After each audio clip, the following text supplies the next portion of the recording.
if you go to YouTube, is just a personal address that I gave to our Harvest Rock Church family. And if you haven't seen that, I want to encourage you to see that, because I can't repeat 2 hours worth of messaging that I gave in May. And I gave 7 reasons why we are opening up as a church. Now, this came by revelation and by a word from the Lord on May 9th. And this is way before the governor gave us permission to meet. And we had shared that on Pentecost Sunday, May 31st, we were going to open up. And some of you remember how we have gone through this journey. And I gave the 7 reasons why, but I have to be honest with you, I did not want to gather initially, because it's just too much work. And I shared candidly, part of it was my insecurity, my own flesh, just dealing with the city. We have such a good reputation with the city, and I didn't want to come across as just being a maverick in our city, and we've really built equity. For those who don't know, this auditorium is used to serve our city for concerts, civic events, and so we've really developed a wonderful relationship. In fact, the mayor, Bogart, who was the previous mayor, gave us a citation honoring us for 10 years of serving the city on our 10th anniversary of owning this building. And by the way, this is very significant. Father's Day is when we moved into this building. So in 2004, on this day, we moved into this building. Can we thank God for what he has done? So this is a very significant time. And so basically, I gave the 7 reasons why we were going to open up. And then on May 25th, on Memorial Day, Governor Newsom made a special announcement. And that the good news is that churches can open up. The bad news is that it's with limitation, with 20% capacity or 100 people, whatever is the less. And I have to be honest with you, I really struggled with that mandate. I felt it was arbitrary. I felt that it was not constitutional. So I called our attorney. Now, for those who don't know, we contracted one of the top religious freedom attorney with Liberty Counsel. His name is Matt Staver. He's been in the news. He's won a number of cases during this COVID-19 for churches in other states that, each state is different, but one major one was in Florida that decided to meet even during when President Trump early on had locked down for 30 days, starting on March 15th. And they won that case, and they could meet. And they've been meeting ever since. Without any limitation or restriction. So this is kind of attorney that is working for us as well. So I called him up, and he said the same things that I was sensing. He says it's not constitutional, it's arbitrary, that, of course, the state cannot establish religion, but they can't interfere with the freedom thereof of us, and telling us a number out of the blue was just not constitutional. But I have to be honest, that spirit of fear came upon me again. And instead of doing what I felt like God spoke to me back in May 9th to do, I acquiesced, and we decided to meet with mitigation. And so we've been meeting now for the last 4 weeks with 100 or less in this auditorium. And so this is why I feel that I need to confess. All that to say is that I feel I disobey the Lord, and allowed the spirit of intimidation. It's interesting, though, the passage in 2 Timothy chapter 1:7, God's not given us a spirit of fear, but power, love, and a sound mind. That word fear is a very interesting word, and it appears several times in the New Testament, and the best translation is cowardice, being a coward. And it talks about that in Revelation 21, that the ones who are going to be judged are those who are cowardly, not standing up. Because when you realize it is a spirit, the enemy is the enemy, that we are in a spiritual battle.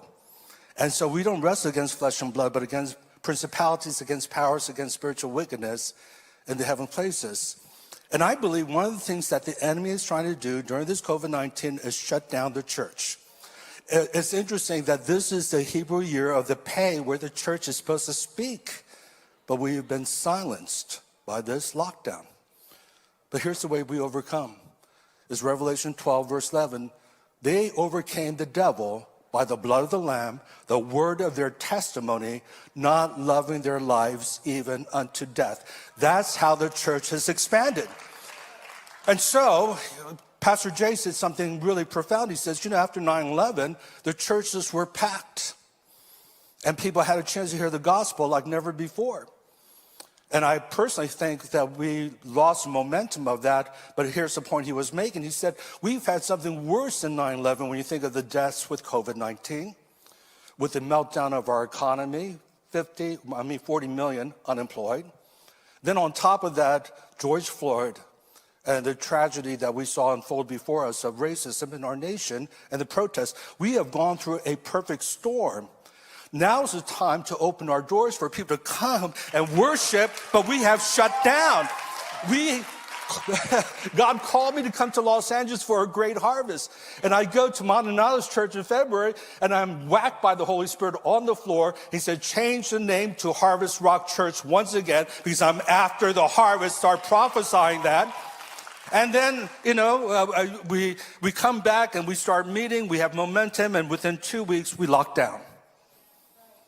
And I feel that we're in a warfare, and by gathering together, and I want to obey the original word God gave me May 9th, that we're going to open up starting next week with mitigation, though.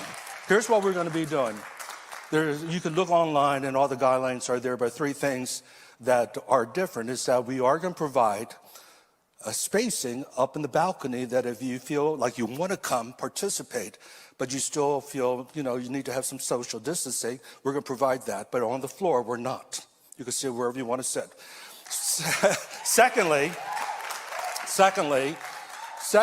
what we're going to be doing is that we're going to ask you to go online and when you register, just sign a waiver for us, one-time waiver saying that we're not liable because you're coming on your own. You're absolutely free. I do pray that you really do pray and ask Jesus whether you should come or not. We're still encouraging those with underlying conditions to stay home because they're high risk. But again, we want to have freedom, and we want you to hear from Jesus whether you're to participate or not. The third thing we're going to do is that we're going to be asking you to wear masks to the building and leaving the building. But during worship, you have freedom whether you want to wear the mask or not. And, it's really interesting because Sue and I went to our favorite restaurant. It just opened up on Monday. And so we had our honey time, what we normally do once a week. And we went to Taylor's Steakhouse. And it's interesting, as the hostess greeted us, said you could wear the mask to the point where you're seated. But once you're seated, you could take off the mask. And then I just went back, my gym's open, and so I went there and they said the same thing. Once you get on the machine, you could take off your mask. And so we're saying when you come and you meet people, wear your mask, but when you come, you can have freedom to wear it or not wear it. And so that's the difference from our previous directions on the website. Now, finally, we're not going to be gathering up here. So I'm not going to be wearing a mask, but don't want to be in front of me. But I don't want you, we're still not going to gather up here because we still want to practice wisdom and social distancing.